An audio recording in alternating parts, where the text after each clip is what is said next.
नमस्कार दोस्तों। आज फिर से हम एक नए चैप्टर के साथ मिल रहे हैं आपसे। तो ये हमारा जो नया चैप्टर है, आप देख पा रहे हैं कि अवेशम असम, ठीक है। अवेशम असम चैप्टर का नाम है और लेसन नंबर 6 है और क्लास 8 की बुक है। तो क्लास 8 यूपी बोर्ड की इंग्लिश की बुक है। तो अवेशम का मतलब होता है अद्भुत, और असम, असम जैसे एक नाम है स्टेट का, मतलब भारत में एक राज्य है असम राज्य, उसके बारे में यहाँ पे लिखी हुई है सारी बातें। तो आप पढ़ेंगे और असम के बारे में सीखेंगे, मतलब हम असम घूम लेंगे। तो आइए आप असम में चलते हैं और घूमते हैं। वहाँ पे क्या है, सारी चीज़ें इस बुक में लिखी हुई है। आप घर बैठे ही इस वीडियो से असम घूम लेंगे पूरा। तो चलिए, यहाँ पे देख सकते हैं आप, थोड़ा सा यहाँ पे आपको पिक्चर दिखाई दे रहा है कि असम में कैसे घर बने होते हैं। तो असम में देखिए, नीचे ये अंडरग्राउंड वाला, फिर ऊपर यहाँ पे रूम बना हुआ है। यहाँ देखिए नारियल के पेड़ हैं, कुछ हरे भरे पूरे मैदान, ठीक है। तो ये रहा असम का कुछ दृश्य झलक। अब आज नीचे पढ़ते हैं उसके बारे में। तो क्या पढ़ेंगे, चलिए देखते हैं, स्टार्ट करते हैं वीडियो को। Assam is a state located in the north eastern part of India. तो जैसा कि लिखा हुआ है कि असम, ठीक है, इसको पढ़ते हैं इंग्लिश में आसाम और हिंदी में बोलते हैं असम, ठीक है। असम इज मतलब है ए, मतलब एक स्टेट मतलब राज्य, लोकेटेड मतलब स्थित है, इन मतलब में, द नॉर्थ, नॉर्थ मतलब होता है उत्तर, ठीक है, ईस्टर्न पूर्वी, ईस्टर्न मतलब होता है पूर्वी, और पार्ट मतलब भाग, ऑफ इंडिया मतलब भारत के, ठीक है। तो असम भारत के उत्तर पूर्वी राज्य में स्थित, उत्तर पूर्वी भाग में स्थित है, ठीक है। अब यहाँ तक आप समझ ही गए होंगे कि इस लाइन का क्या मतलब है। तो इस लाइन का मतलब है कि असम भारत के उत्तर पूर्वी भाग में स्थित एक राज्य है, ठीक है। असम भारत के उत्तर पूर्वी राज्य में, ठीक है, उत्तर पूर्वी राज्य में स्थित एक राज्य है, एक राज्य है। It is situated just below the eastern Himalaya foot hill. It मतलब यह, इज मतलब है, सिचुएटेड, देखिए यहाँ पे टी के बाद अगर यू रहता है तो उसको च पढ़ते हैं हमेशा। तो situated just below the eastern, तो सिचुएटेड का मतलब होता है स्थित, जस्ट मतलब ठीक, बिलो मतलब नीचे, द ईस्टर्न मतलब पूर्वी, हिमालय मतलब हिमालय, फुट हिल मतलब तलहटी, ठीक है। तो इसको क्या बोलेंगे, यह पूर्वी हिमालय की, ठीक है, यह पूर्वी हिमालय के, ठीक है, पूर्वी हिमालय, ये ईस्टर्न मतलब पूर्वी, हिमालय के, पूर्वी हिमालय की तलहटी, ठीक है, ये तलहटी, फुट हिल मतलब तलहटी, पूर्वी हिमालय की तलहटी के ठीक नीचे, ठीक है, तलहटी के ठीक नीचे स्थित है। यह पूर्वी हिमालय के तलहटी के ठीक नीचे स्थित है। It is surrounded by the state of Arunachal Pradesh, Manipur, Mizoram, Nagaland, Tripura and Meghalaya, which together with Assam are known as the seven sisters. Dispur is the capital of Assam.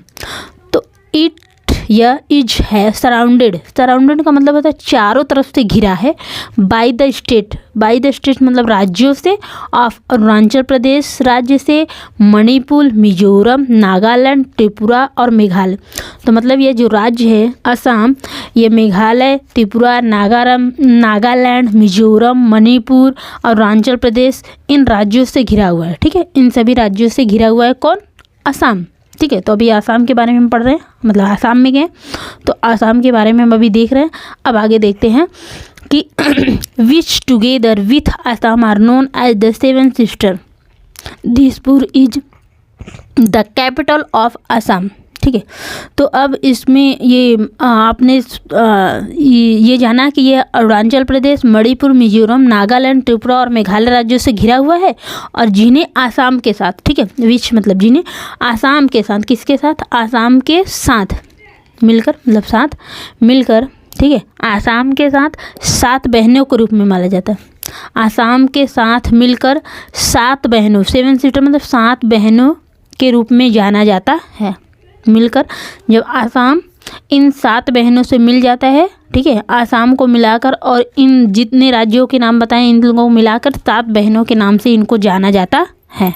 ये 7 बहनें मानी जाती हैं, ठीक है। इन 7 राज्यों को 7 बहन कहा जाता है। तो ये जीके में भी क्वेश्चन आता है, जैसे आप कोई नौकरी की बड़े हो जाएंगे तो 1 वर्ड की तैयारी करेंगे, 1 डे की कोई भी नौकरी की तैयारी करें कॉम्पिटेटिव एग्जाम की, तो हमें पूछा जाता है कि 7 सिस्टर किसे आ जाता है, तो इन 7 राज्यों को ही 7 सिस्टर माना जाता है, 7 बहनें माना जाता है, ठीक है।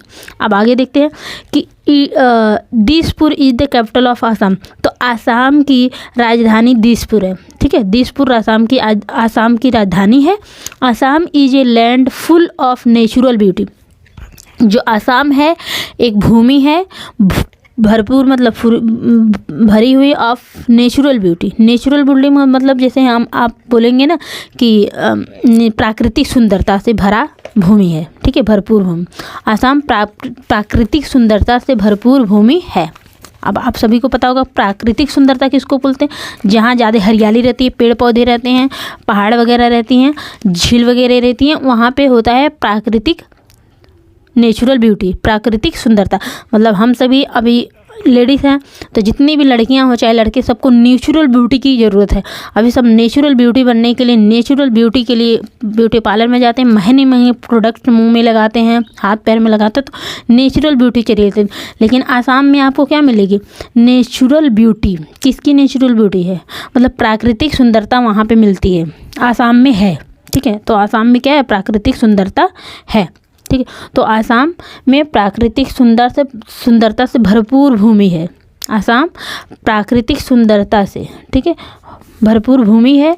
It has blue hill dense forest with diverse flora and fauna, big reverse and fertile valleys, ठीक है।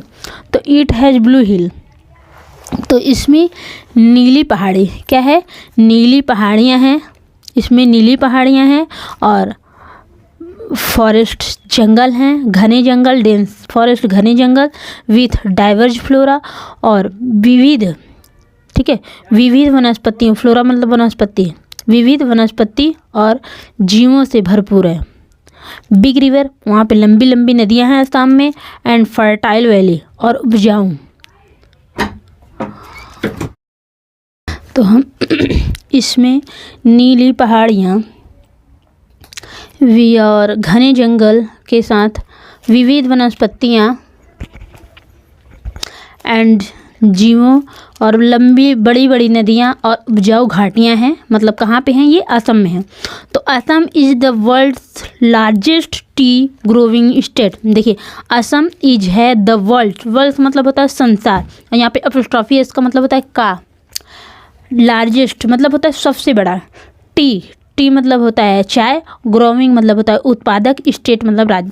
तो असम संसार का सबसे बड़ा उत्पादक राज्य है, ठीक है। असम क्या है, पूरे विश्व का, पूरे संसार का सबसे बड़ा चाय उत्पादक राज्य है, ठीक है। तो असम विश्व का, पूरे संसार का सबसे बड़ा चाय उत्पादक राज्य है। The great Brahmaputra river flows through Assam, ठीक है। तो आप लोग जानते हैं कि द ग्रेट ब्रह्मपुत्र रिवर, जो ब्रह्मपुत्र नदी है वो असम से ही होके बहती है, ठीक है। तो असम से होकर बहने वाली नदी का क्या नाम है, ब्रह्मपुत्र नदी। वो असम से होके चली जाती है, बंगाल के खाड़ी में गिर जाती है। तो आप लोग जब जाएंगे या फिर जीके पढ़ेंगे तो आप लोग को समझ में आएगा। Agriculture is the main occupation है। एग्रीकल्चर मतलब होता है कि कृषि। देखिए सी के बाद यू हो तो इसको कपड़ते हैं, और टी के बाद अगर यू हो तो इसको चपड़ते हैं। तो एग्रीकल्चर, इसको क्या पढ़ते हैं, एग्रीकल्चर। इज मतलब है, द मेन मतलब होता है मुख्य, ऑक्यूपेशन का मतलब होता है व्यवसाय, ठीक है। ऑक्यूपेशन, देखिए सी के बाद अगर यू हो तो कब पढ़ते हैं, और टी के बाद अगर आई ओ हो तो स पढ़ते हैं। तो एग्रीकल्चर मतलब व्यवसाय, कृषि है मुख्य व्यवसाय। हियर मतलब यहाँ मतलब असम में। तो असम का सबसे मुख्य व्यवसाय क्या है, कृषि है, ठीक है। तो rice, fruit, jute, sugar cane and tea are the chief agriculture produce of the state. तो राइस मतलब चावल, और फ्रूट मतलब फल, और जूट मतलब जूट। आप लोग जूट का नाम सुने ही होंगे। शुगर केन मतलब होता है गन्ना, जिसको बोलते हैं ईख, एंड टी मतलब होता है चाय, एंड मतलब और, आर मतलब है, द चीफ मतलब होता है मेन या मुख्य, एग्रीकल्चरल मतलब होता है कृषि, प्रोड्यूस मतलब होता है उत्पाद ऑफ द स्टेट, ठीक है। तो इसका क्या मतलब है, जो यहाँ पे, अरे चावल, ठीक है, और फल और जूट और गन्ना राज्य के मुख्य व्यवसाय कृषि व्यवसाय उत्पादक हैं। ठीक है, तो राज्य के मुख्य कृषि उत्पाद हैं। कौन कौन से मुख्य कृषि उत्पाद हैं असम राज्य के? तो चावल है, फल है, जूट है और गन्ना है और चाय।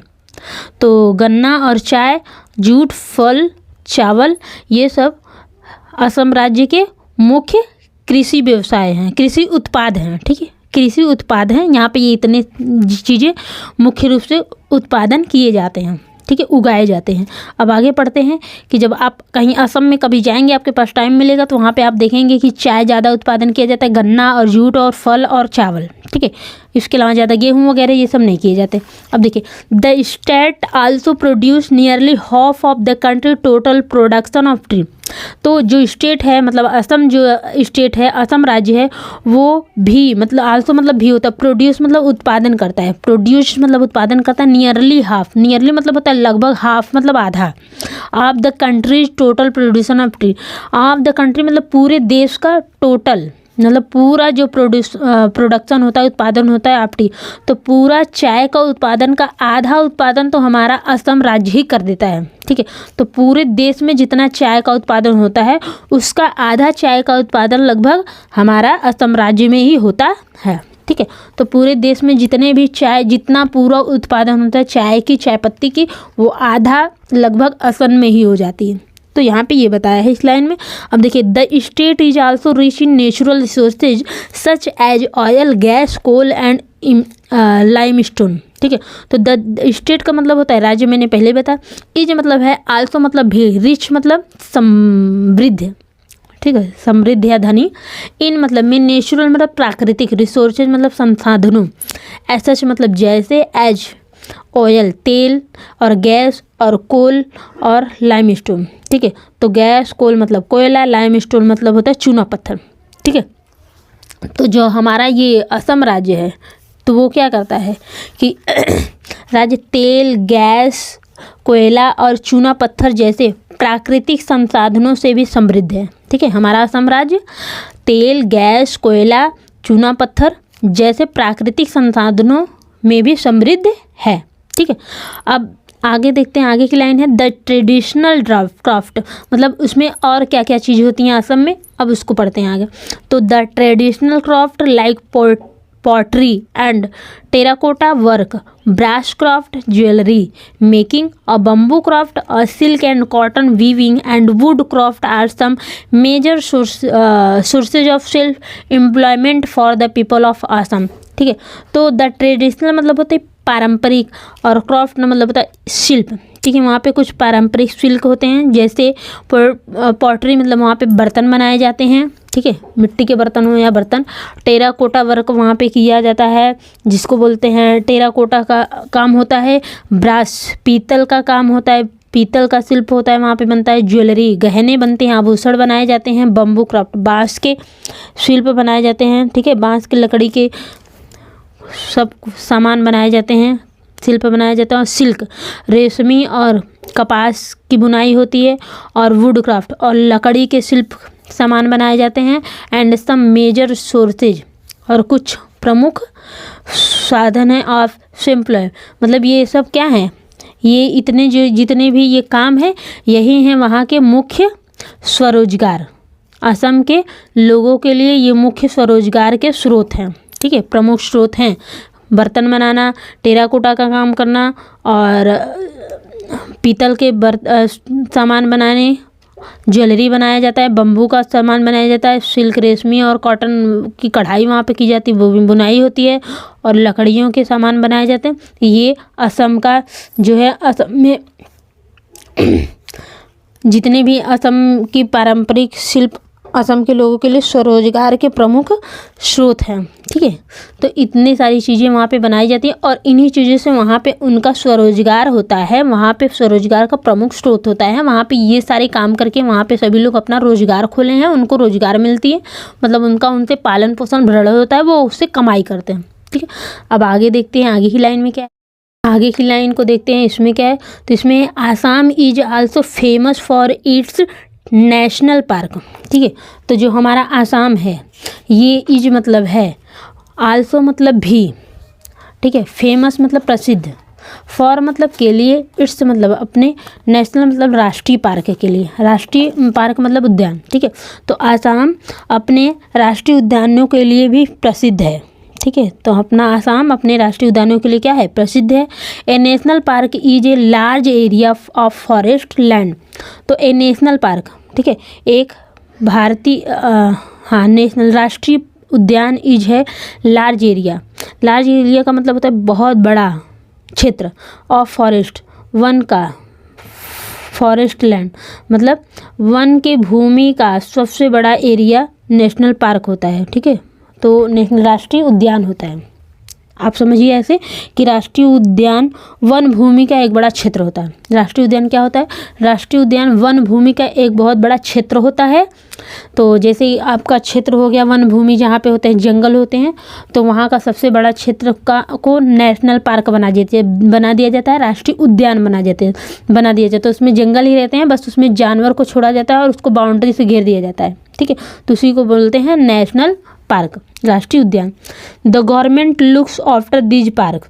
तो जो गवर्नमेंट होती है मतलब वहाँ की जो सरकारें होती हैं, राज्य सरकार और केंद्र सरकार दोनों, लुक्स आफ्टर करती हैं मतलब देखभाल करती हैं दीज पार्क मतलब इन उद्यानों की, ठीक है। तो ये जो उद्यान होते हैं इसकी देखभाल कौन करता है, सरकारें करती हैं, ठीक है।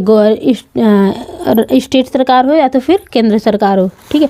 तो ये दोनों राज्य वहाँ पे उसकी देखभाल करते हैं। जैसे हमारे यहाँ छोटे छोटे पार्क होते हैं तो उसकी सरकारें नहीं करती हैं, लेकिन इन सब नेशनल पार्कों की सरकारें देखभाल करती हैं। अब आगे पढ़ते हैं। The Kaziranga national park is a famous wild life sanctuary.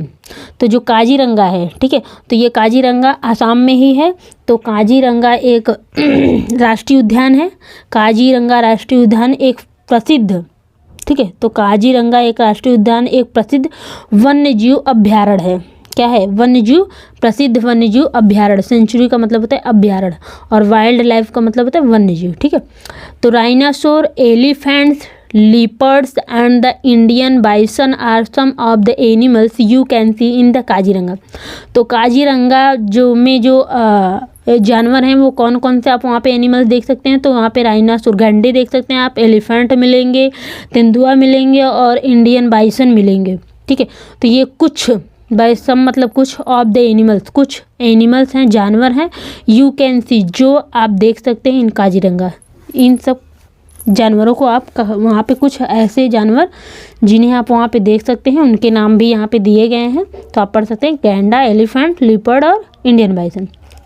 You can go in an open jeep, a car और a mini bus into the forest to see these wild animals. अब देखिए, यू कैन गो आप जा सकते हो, you मतलब तुम, can सकते हो, गो जा सकते हो, आप जा सकते हो, इन एन ओपन जीप, इन मतलब में, एन मतलब एक, ओपन मतलब खुली जीप, आप एक खुली जीप में भी जा सकते हो, ठीक है। एक कार में भी जा सकते हो और ए मिनी बस और एक छोटी बस में भी जा सकते हैं। इनटू द फॉरेस्ट जंगल में, टू सी मतलब देखने के लिए, दिज वाइल्ड एनिमल इन जंगली जानवरों को आप देखने के लिए बस से, मिनी बस से, छोटी बस से, कार से और जीप से भी वहाँ पे आप जा सकते हो। इफ़ यू लाइक यदि आपको पसंद हो, ठीक है, अभी यदि आपको पसंद हो, you can travel on an elephant back as well. तो आप क्या कर सकते हैं, आप यात्रा कर सकते हैं किस पे, एलिफेंट्स बैक मतलब हाथी के पीठ पे भी अच्छे से बैठ के आप यात्रा वहाँ पे कर सकते हैं, ठीक है। तो ऐसा वहाँ पे होता है, तो आप पीठ पे भी बैठ के यात्रा कर सकते हैं। अब आगे देखते हैं लाइन में क्या कर सकते हैं। The people of Assam speak Assamiya and Assamese. तो जो असम के लोग हैं वो असमिया बोलते हैं, ठीक है, असमी भाषा बोलते हैं, वहाँ पे असमी भाषा चलती है। और Assam is also a land of festival. जो असम इज आल्सो मतलब है लैंड ऑफ फेस्टिवल मतलब त्योहारों की भी भूमि है, ठीक है। असम त्योहारों की भी भूमि है, मतलब वहाँ पे त्यौहार भी बहुत मनाए जाते हैं। Bihu is a famous Assamese festival. जो बिहू एक त्यौहार है और वो असम का बहुत प्रसिद्ध त्यौहार है, ठीक है। असम का एक बहुत प्रसिद्ध त्यौहार बिहू है। It is celebrated in the month of April. It is मतलब यह सेलिब्रेट किया जाता है, यह मनाया जाता है इन द मंथ मतलब महीने में ऑफ अप्रैल। तो यह अप्रैल के महीने में मनाया जाता है क्या, बिहू। बिहू अप्रैल के महीने में मनाया जाता है। People from all the religions take part in the celebration. People from मतलब जो लोग हैं सभी लोग, ऑल द रिलीजियंस मतलब सभी धर्म के लोग, ऑल रिलीजियंस मतलब सभी धर्मों से लोग टेक पार्ट मतलब भाग लेते हैं इन द सेलिब्रेशन मतलब इन मतलब में सेलिब्रेशन मतलब उत्सव। तो इस उत्सव में सभी धर्मों से लोग यहाँ पे भाग लेने आते हैं मतलब मनाते हैं। The celebration go on for the whole month. The celebration मतलब ये जो उत्सव है, गो ऑन मतलब चलता है, फॉर द वोल मंथ मतलब पूरे महीने ये सेलिब्रेशन मतलब बिहू जो त्यौहार है वो पूरे अप्रैल महीने पूरे चलता है, पूरे महीने में मनाया जाता है। Young man and women wear old culture silk dress and do a special dance called Bihu dance. Young man मतलब जवान आदमी, नौजवान युवक, एंड वुमेन मतलब औरत लेडीज़, वियर पहनती हैं गोल्ड कलर्ड सिल्क मतलब सोने के कलर की, ठीक है, साड़ी, सिल्क साड़ी पहनती हैं, ड्रेस पहनते हैं, and do a special dance और स्पेशल एक मुख्य वहाँ का डांस करती हैं, उस डांस का नाम है बिहू डांस, ठीक है। तो वहाँ पे गोल्ड कलर का मतलब सोने के कलर की सभी साड़ी और कपड़े पहनते हैं आदमी और औरत दोनों, और उसके बाद में वहाँ पे एक स्पेशल डांस होता है बिहू डांस, वही वो लोग करते हैं, ठीक है। अब आगे देखते हैं कि boat race and held during Bihu. Boat race मतलब होता है ना कि नाव की दौड़, जैसे जो नाव चलाते हैं ना पानी में, तो नाव की जो दौड़ होती है वही बिहू त्यौहार के समय उसका आयोजन किया जाता है, नाव दौड़ की। Many teams take part in these race and a lot of people watch them for the river bank. Many team मतलब बहुत से टीम, ठीक है, कई लोग उसमें क्या करते हैं कि बिहू कई टीमें यहाँ पे भाग लेती हैं इन दिज रेस इस दौड़ में, and a lot of people और बहुत से आदमी वॉच देखते हैं दिम उनको for the river bank. River bank मतलब होता है नदी के किनारे से बहुत से आदमी वहाँ पे देखते हैं और बहुत सी टीमें वहाँ पे भाग भी लेती हैं, ठीक है। तो कौन सी खेल का भाग लेती हैं, बोट रेस का भाग लेती हैं। तो बिहू के दौरान ये होता है। इसका अगर क्वेश्चन आंसर आपको चाहिए तो आज हमें कमेंट में जो कमेंट जरूर करेंगे तो मैं आपको दे दूँगी। तो इसका मैं हिंदी वो लेके आई हूँ, तो मैं अगर PDF मैं दे देती हूँ, वैसे केवल पढ़ूँगी नहीं, टाइम लग जाएगा। तो आप ये देख सकते हैं,